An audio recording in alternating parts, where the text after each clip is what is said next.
Hello everyone, in today's video I'm going to show you how to delete the purchase history for your Shopee account. So first you are going to open the application and of course log into your account.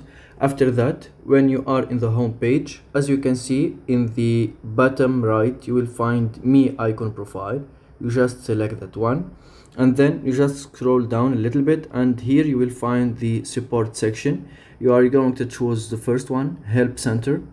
You select it and then you scroll down and in the end you will have do you have any other questions, so you can that chat. So you select this one, you just wait a little bit and here you are going to choose the language that you want to chat with the customer support. So let's say English, and then you can just here type what do you want. So you can just say that I want to delete my purchase history and they will respond to you and delete it, and that's it. Thank you for watching. If you find this video helpful, don't forget to subscribe and like the video.